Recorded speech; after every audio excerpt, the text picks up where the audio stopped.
Seja bem-vindo ao EATRI. Nós vamos estudar hoje aqui mais um tópico a respeito das bases da nossa fé. E nós estamos caminhando bem. Esse é o terceiro vídeo do estudo, estou bem animado de fazer. E eu acho que vocês estão gostando também, porque está ficando mais fácil ler através da Bíblia, né? Só lembrando que nós temos dois estudos. Esse, por exemplo, dois estudos anteriores a esse. Esse, por exemplo, é o segundo estudo sobre Jesus. O primeiro foi sobre a palavra, o segundo foi sobre Cristo, de uma visão mais geral. E agora nós vamos falar de Jesus como profecia, né? O Cristo enviado por nós, né? O que a Bíblia diz sobre isso. Então, para isso, você vai precisar abrir sua Bíblia. Eu vou convidar você a abrir Isaías 40, que é onde a gente vai começar. Dessa vez, há muitos textos grandes, né? Então, eu não vou conseguir ler tudo em um vídeo. Vou ler partes do texto e vou deixar como exercício para você ler todo o restante do texto. Tá? Você pode ler sem medo, porque o que eu vou ensinar é exatamente o que está na Bíblia. Eu não vou trazer filosofia humana, vou trazer a Bíblia Sagrada, tá bom? Então, se você quiser fazer parte do nosso canal, vai ser muito bom receber você aqui. Se inscreva no canal, assista os outros vídeos, né? Esse é o canal da Escola Aberta de Teologia Reformada e eu pretendo ensinar tudo assim, com a Bíblia na mão, sabe? Para você ver que está escrito na Bíblia, não é o que eu estou falando. É isso que é importante para nós. Se você quiser continuar aqui, seria um prazer para todos os que participam da Escola Aberta de Teologia Reformada. Sobre esse estudo vai ter uma apostila, então já deve ter saído aqui embaixo.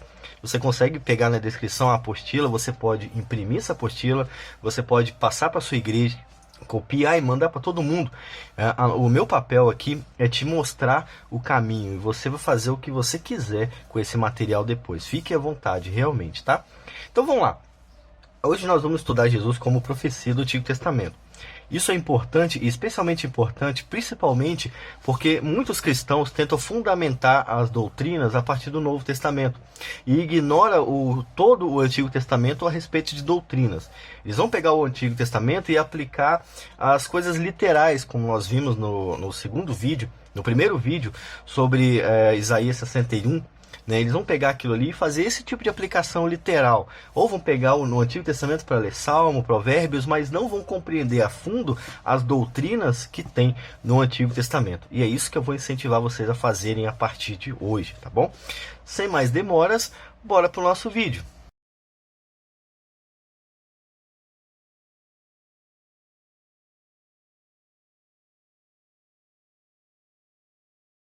Bom, então você já deve estar com Isaías 40 aberto. E nós vamos entender hoje que Jesus cumpre a promessa feita ao povo de Deus no Antigo Testamento. Depois nós vamos ver que Jesus sabia que estava fazendo isso, tá bom? Isso é especialmente importante para fundamentar toda a doutrina do Novo Testamento. Nós precisamos entender ela no Antigo, tá bom? Isaías 40, nós temos o subtítulo aqui na ACF com o livramento prometido ao povo de Israel. Então a gente vai ler 3 versos, deixa eu ver se dá para ler 3 versos. Sim, dá para ler 3 versos, né? E aí a gente vai conversar um pouco sobre outro texto no Novo Testamento, para mostrar como o autor do Novo Testamento extraiu esse ensino do Antigo, tá bom? Diz o texto o seguinte: Consolai, consolai o meu povo, diz o vosso Deus. Falai benignamente a Jerusalém e bradai-lhe que já a sua milícia é acabada, que a sua iniquidade está expiada e que já recebeu em dobro da mão do Senhor por todos os seus pecados. A voz que clama no deserto, preparai o caminho do Senhor, endireitai o ermo, vereda do nosso Deus. Agora você está entendendo? Você está entendendo não, né? Não sei se você já entendeu, mas eu vou explicar, desculpa, né? Você está vendo Deus falando para o profeta enviar uma mensagem de consolo ao seu povo. Ele está dizendo que o castigo do povo vai acabar. Quando Isaías escreve isso, o povo ainda seria castigado. Ele estava profetizando um momento em que o castigo acabaria, em que chegaria um consolo, sabe, o consolo de Deus para o seu povo. Então repare que o texto repete muito isso, ó. O meu povo, diz o vosso Deus. Então, consolai o meu povo, diz o vosso Deus. falai benignamente a Jerusalém, ao seu povo ainda, né? E bradai-lhe que já a sua milícia é acabada, e que a sua iniquidade está expiada, e já recebeu em dobro da mão do Senhor por todos os seus pecados. Então, sempre voltando ao povo de Deus, sabe? Uma promessa feita a um povo, que é o povo de Deus. E aí a gente vê que, nesse caso, Deus muda a sua direção, uma direção de castigo anteriormente, para uma direção de consolo. Agora Deus quer salvar o povo de Deus. E a gente pode encontrar isso lendo no Novo Testamento, né, o texto mais conhecido que a gente está usando aqui, né? Estou usando o texto conhecido para você entender mais fácil. O texto de João 3,16 vai falar sobre o que Jesus veio fazer na Terra, né? E o texto mais conhecido é o 16, porque Deus amou o mundo de tal maneira que deu seu Filho unigênito, para que todo aquele que nele crê não morra, mas tenha vida eterna. Ou seja, uma mensagem de consolo. Jesus é essa mensagem de consolo, né? E no versículo 17 diz o seguinte: porque Deus enviou o seu Filho ao mundo não para condenar o mundo, mas para que o mundo fosse salvo por ele. A mesma coisa está sendo dita aqui. O povo já tinha sido castigado, mas agora chegou o momento do consolo. Consolo ao povo de Deus. Isso também está escrito aqui, só que a gente teria que ler mais. Por exemplo, versículo 18. Quem nele crê, ou seja, o povo de Deus, não é condenado. Mas quem não crê, o povo pagão, já está condenado, porquanto não crê no nome do unigênito Filho de Deus. Ou seja, Cristo é a profecia, Cristo é o cumprimento da profecia feita a Jerusalém, a Israel, da qual seriam salvos os povos que creem, as pessoas que creem em Jesus. E isso é cumprido muito bem através de várias pessoas que se arrependem e creem no Evangelho. Aqui no versículo 10, você também tem uma referência à vinda de Jesus. Ó. Eis que o Senhor Deus virá com poder e seu braço dominará por ele. Né? Eis que o seu galardão está com ele, e o seu salário diante da sua face. Como pastor apacentará o seu rebanho, entre os seus braços recolherá os cordeirinhos, e os levará no seu regaço, e as que amamentam guiará suavemente. Ou seja, Deus viria nos salvar e nos guiar eternamente. É isso que ele faz em nós. Você vai ver outros profetas falando isso aqui. Quer ver? Abre em Ezequiel 33, 34, aliás. Vocês vão ver a mesma doutrina sendo ensinada. Opa, passei. Ezequiel 33. Né? Deixa eu ver aqui. Nós vamos ler Ezequiel 36 no final disso tudo. Mas até lá, Ezequiel 33, deixa eu ver qual verso que eu escolhi aqui para a gente falar. Ezequiel 34, versículo... não tem versículo. Aqui você teria que ler todo o texto de Ezequiel. Mas o versículo 11 já dá para a gente entender tanto Isaías como o Novo Testamento. Ó. Porque assim diz o Senhor Deus: eis que eu mesmo procurarei as minhas ovelhas e as buscarei. Como um pastor busca o seu rebanho no dia em que está no meio das suas ovelhas dispersas, assim buscarei as minhas ovelhas e livrá-las-ei de todos os lugares por onde andam espalhadas no dia nublado e de escuridão. Ou seja, a promessa é de que esse Messias viria, né? Ele vai falar aqui no final que ele enviaria o rei Davi. Eu não marquei nessa Bíblia aqui, porque eu estava lendo em outra. Mas enfim, dá para a gente passar assim mesmo. Ele está dizendo que ele mesmo viria não só a juntar suas ovelhas, como apacentar suas ovelhas, guiar suas ovelhas. E olha como a gente tem isso descrito também em João 10. Como vocês podem ver, Jesus é o cumprimento do Antigo Testamento, e os escritores do Novo sabiam disso, né? Aqui no versículo, aqui no início, cadê? João 10, 14, Jesus fala o seguinte: eu sou o bom pastor e conheço as minhas ovelhas, e das minhas sou conhecido. O cumprimento do que está escrito aqui em Ezequiel 34, versículo 11 e 12 e 13. O que fala no versículo 13? E tirá-las-ei dos povos, e as congregareis dos países, e as trarei de volta à terra, e as apacentareis nos montes de Israel, junto aos rios e em todas as habitações da terra. Em bons passos, enfim, aqui a gente não precisa ler agora, né? Mas está dizendo a mesma coisa que Jesus disse aqui, ó. Cadê? Eu sou o bom pastor e conheço as minhas ovelhas, e das minhas ovelhas sou conhecido. Assim como o Pai me conhece, também eu conheço o Pai e dou a minha vida pelas ovelhas. O cumprimento, Jesus é o cumprimento da nossa salvação, dito lá no Antigo Testamento. E a gente precisa entender isso melhor, né? Aí a gente tem aqui a continuação sobre Jesus falando isso, que vai dizer o seguinte, ó. As minhas ovelhas ouvem a minha voz, e eu as conheço, e elas me seguem. Eu dou-lhes a vida eterna, e nunca hão de perecer. Ninguém as arrebatará da minha mão. O meu Pai, que me deu, é maior do que todos, e ninguém pode arrebatá-las da mão do meu Pai. Jesus dizendo exatamente o que o profeta Ezequiel disse no 34 e no 36, e também em Isaías 40. Nós lemos, está ali para trás.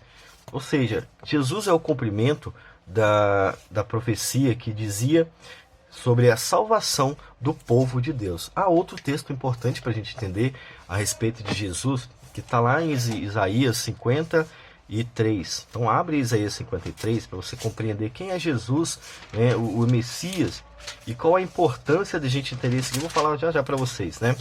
Isaías 53 está falando exatamente sobre o Messias. Tá? Aqui ele começa no capítulo 52 do versículo 13, e a ACF coloca como subtítulo a aparição das dores e a glória do Messias. Tá? Então eu vou falar sobre como o Messias sofreu por nós. E no versículo 5 e 6 a gente tem o seguinte texto: mas ele, Messias, foi ferido por causa das nossas transgressões e moído por causa das nossas iniquidades, nossos pecados. O castigo que nos traz a paz estava sobre ele, e pelas suas pisaduras fomos sarados. Todos nós andávamos desgarrados como ovelhas. Lembra que o profeta Ezequiel falou que ele vai nos ajuntar? Ele vai ajuntar suas ovelhas dispersas? Então, cada um se desviava pelo seu caminho, mas o Senhor fez cair sobre ele a iniquidade de todos nós. Então, por isso Jesus vem ajuntar o seu povo através do reino de Deus, e ele vem salvar o seu povo que está espalhado pela terra. Ele faz isso com o cumprimento da profecia, como o cumprimento das profecias feitas no Antigo Testamento. Agora vê como é que Mateus explica quem é o Messias. Mateus é um texto que eu sempre uso, e quando você descobre esse texto aqui, você nunca mais para de usar. Mateus 1, versículo 21. José falando com o anjo, né? Sem entender o que estava acontecendo, já que Maria estava grávida, né? José queria entender, e o anjo explicou para ele, ó. E ela dará à luz a um filho, versículo 21. E chamarás o seu nome Jesus, porque ele salvará o seu povo dos seus pecados. Ele vai salvar o seu povo dos seus pecados. Como nós vimos no vídeo anterior, né, no primeiro vídeo sobre interpretação de texto, é isso que a Bíblia fala sobre o Messias. O Messias é alguém que veio salvar o seu povo dos seus pecados. Era o povo de Deus que estava disperso entre as nações e que é ajuntado pelo reino de Deus.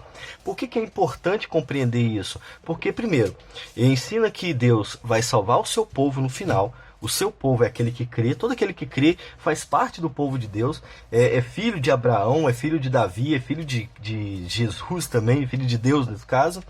E ele vai cumprir o que ele prometeu, tanto que ele já está cumprindo em nós.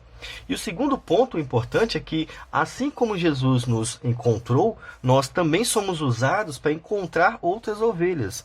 Sabe, nós fazemos parte desse plano. É você que é enviado com o evangelho, que é a voz do pastor, nesse caso. Lembra, eu sou o bom pastor, as minhas ovelhas ouvem a minha voz. A voz do pastor é o evangelho pregado, e com isso as suas ovelhas vão ouvir a sua voz. Esse é o Messias que a Bíblia ensina. Primeiro, resumindo lá no vídeo anterior, o Messias é o Filho de Deus, é o Filho de Abraão, cumprimento de Abraão, Filho de Deus, e é o próprio Deus. A Trindade, né? A questão da Trindade que nós tratamos no outro vídeo. E Jesus também é o cumprimento da profecia de restauração do povo de Deus, né? O povo eleito de Deus para a salvação. E ele cumpre isso, e nós vemos no Novo Testamento ensinando o cumprimento de Jesus, dessa profecia. Tem um último ponto interessante aqui que vale a pena a gente entender. Jesus, ele é o cumprimento do Antigo Testamento, mas ele sabia disso. Jesus não foi pego de surpresa. né? Essa doutrina nós não tiramos das nossas imaginações. Nós tiramos da Bíblia. Jesus sabia quem ele era e veio fazer exatamente o que ele foi mandado fazer. O cumprimento, né, da profecia. Para isso, abre em João 6. Nós vamos ler 5, 6, 7 versos para a gente encerrar aqui agora. A maioria está em João 6. Então, abre João 6 para a gente estudar um pouco aqui a palavra de Deus. Creio que muita coisa do que está sendo falado você já sabe. Se você já sabe, você pode gravar mais ainda, para você saber explicar melhor. E se você não sabe, você vai ter que ver esse vídeo novamente, conferir na sua Bíblia novamente, olhar na apostila. Eu tenho certeza que você vai querer olhar de novo na apostila, mas você vai no final compreender quem é Jesus. Tá? E ele é uma base fundamental da nossa fé. Não tem como crer em Deus e ignorar Jesus. Você não crê em Deus. Se você não ama Jesus, se você não crê em Jesus Cristo, você não crê em Deus. Sabe? É fundamental. Do mesmo jeito que o primeiro ponto vai tratar da palavra, se você crê em Deus, mas odeia a palavra, se você não ignora a palavra, você demonstra que não ama a Deus, porque você ignora a palavra de Deus. Então, são tudo bases fundamentais para a nossa fé. E na última sessão, nós vamos começar uma coisa um pouco maior sobre as bases, e vai ser um pouco mais demorado, mas vai ser muito proveitoso também. João 6, versículo 35, né? Aqui na multiplicação dos pães, Jesus anda sobre as águas, Jesus o pão da vida, e versículo 35 até o versículo 40. Vamos ler direitinho aqui, depois a gente conversa sobre o texto, né?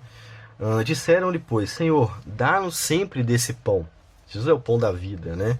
Aí ele vai falar aqui no versículo 33, porque o pão de Deus é aquele que desce do céu e dá a vida ao mundo, né? E esse é Cristo, né? E disseram-lhe, pois, Senhor, dá-nos sempre desse pão. E Jesus lhes disse, eu sou o pão da vida. Aquele que vem a mim não terá fome, e quem crê em mim nunca terá sede. Lembra que eu falei de Isaías 61, né, no vídeo anterior? Então é isso que ele está dizendo aqui. Jesus nos satisfaz completamente. É ele que nos satisfaz, não é o alimento. Não é que a gente perdeu, que vai recuperar, que vai satisfazer. É Cristo que satisfaz, né? Por isso ele fala, eu sou o pão da vida, aquele que vem a mim não terá fome, e quem crê em mim nunca terá sede. Peraí, deixa eu tirar o microfone aqui. Mas já vos disse que também vós me vistes e contudo não credes. Agora falando para o pessoal que estava ouvindo Jesus, mas não cria em Jesus. Agora no 37. Todo o que o Pai me dá virá a mim. As ovelhas que estão dispersas, que são ajuntadas pelo Pai, vão ser direcionadas a Jesus. Nós lemos isso agora há pouco em Ezequiel 34 e em Isaías 40. Todo o que o Pai me dá virá a mim. E o que vem a mim, de maneira nenhuma eu lançarei fora. A certeza de que Cristo não nos abandonará. É Jesus que está falando. Nós vimos isso também no capítulo anterior. Ele vem, nos ajunta e nos guia. E se ele nos guia, nós não nos perdemos, porque somos guiados por Jesus. Tá? De maneira nenhuma, Jesus nos lançará fora, porque eu desci do céu, não para fazer a minha vontade, mas a vontade daquele que me enviou. Ou seja, Jesus sabia o que estava fazendo e veio fazer exatamente o que estava proposto. Ele veio salvar o seu povo. Ele veio salvar o seu povo e direcionar o seu povo, como nós acabamos de ler aqui.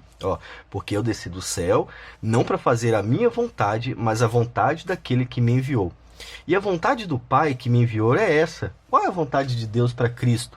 Né? Se você não lê aqui, se você lê só o Antigo Testamento, qual é a vontade do Pai para Cristo? Que ele ajunte as suas ovelhas e restaure o seu povo. É isso que a gente leu até agora? Bom, olha o que ele fala aqui. A vontade do meu Pai é esta, que nenhum de todos aqueles que me deu, suas ovelhas, eu perca, mas que o ressuscite no último dia. Uma salvação 100% completa. Aquilo que nós aprendemos no Antigo Testamento.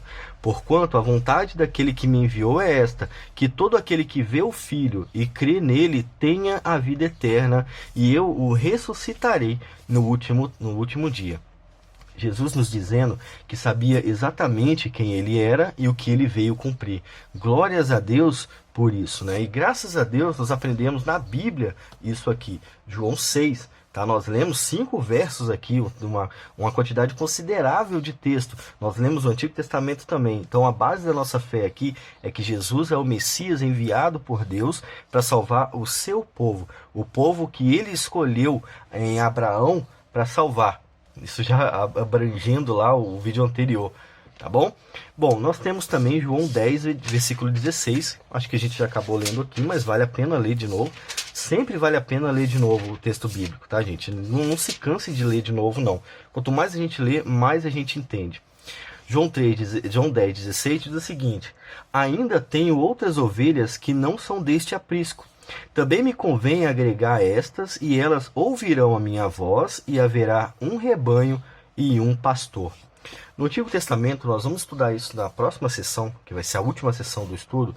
No Antigo Testamento, o povo de Deus foi espalhado dentre as nações. E isso causou a separação do povo de Deus. De fato, não há 2 povos de Deus, há um povo de Deus. Só que na época que Jesus falou isso, havia o povo de Deus perto e longe. Esse caminho, essa distância foi estreitada em Deus. E nós podemos ser povo de Deus no Brasil e no Japão e em Israel ao mesmo tempo. Por quê? Ele veio fazer isso em nós. Ele vai dizer, ó, ainda tenho outras ovelhas. Essas ovelhas são deles também. Ele não está dizendo que são diferentes, são as ovelhas dele. Ainda tem outras ovelhas que não são desse aprisco. Não estavam ali em volta de Jesus, não estavam ali perto. Né? Também me convém agregar estas, ou seja, ajuntar estas, e elas ouvirão a minha voz. O Evangelho é a voz de Deus, lembra que eu te falei?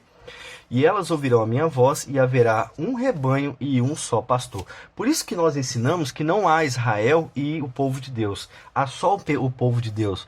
Por isso não há promessas separadas para Israel e para o povo de Deus. Quando as promessas são feitas no Antigo Testamento para o povo de Israel, elas abrangem todo o povo de Deus, aqueles que creem em Jesus. Porque a salvação sempre foi pela fé. Ela nunca foi pela nacionalidade, sempre foi pela fé. Por isso que você pode olhar para Jonas e ver uma nação inteira se arrependendo, uma cidade inteira, Nínive se arrependendo. Ora, Nínive não era parte dos judeus, eram inimigos dos judeus, mas era povo de Deus. E Deus foi lá restaurar aquele povo através de Jonas. Por isso é possível isso acontecer, porque a salvação sempre foi pela fé, pela graça de Deus aplicada no povo.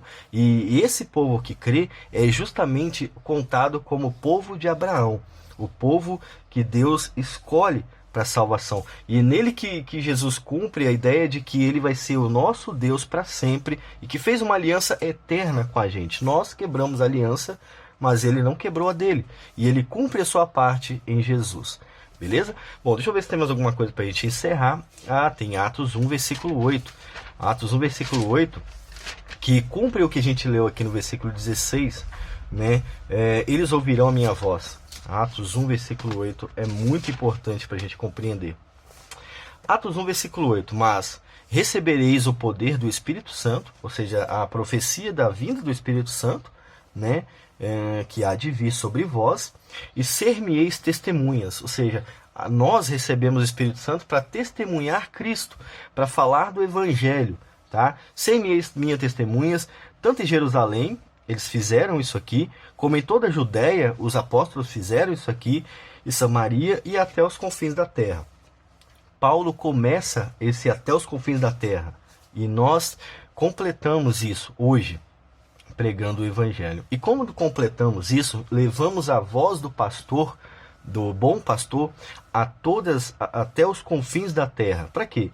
Para que as suas ovelhas que estão espalhadas pela terra creiam naquele que enviou e sejam salvas pela fé em Jesus Cristo. Então, qual é a base da nossa fé do vídeo de hoje? Jesus Cristo é o Messias enviado para salvar o seu povo. Ele cumpre isso morrendo na cruz e cumpre isso hoje a partir da pregação do Evangelho e da fé em Jesus Cristo. Por isso é importante pregar o Evangelho. Há eleitos espalhados pela terra e que vão ser alcançados justamente com a pregação do Evangelho. E nós precisamos fazer isso. Bom, no próximo ponto, na próxima sessão, nós vamos ver exclusivamente as promessas de Deus, a graça de Deus no Antigo Testamento. Nós vamos observar apenas no Antigo Testamento e compreender boa parte do Novo Testamento lendo Ezequiel 36, 14 versos, nós vamos ler, beleza? Eu vou aguardar vocês, eu vou lembrar de novo que a apostila desse estudo está nesse vídeo, né? Eu também quero pedir a vocês que compartilhem esse vídeo. Vocês percebem como a gente passeou pela Bíblia, lendo tudo dentro do seu contexto, ou seja, é um vídeo confiável. É um vídeo confiável. Eu não construí ele pegando bases na internet. Eu construí ele estudando a palavra de Deus. Sabe, tudo que eu vi aqui eu aprendi na Bíblia. Eu não peguei da filosofia de ninguém, nem copiei o estudo de ninguém. É um estudo 100% novo, na minha opinião. Eu nunca vi ninguém fazer, né, com esses tópicos aqui. Essas são as bases da nossa fé, as coisas importantes para aquele que está começando na fé. Beleza? Fiquem com Deus e até o próximo estudo aqui no canal EATRI.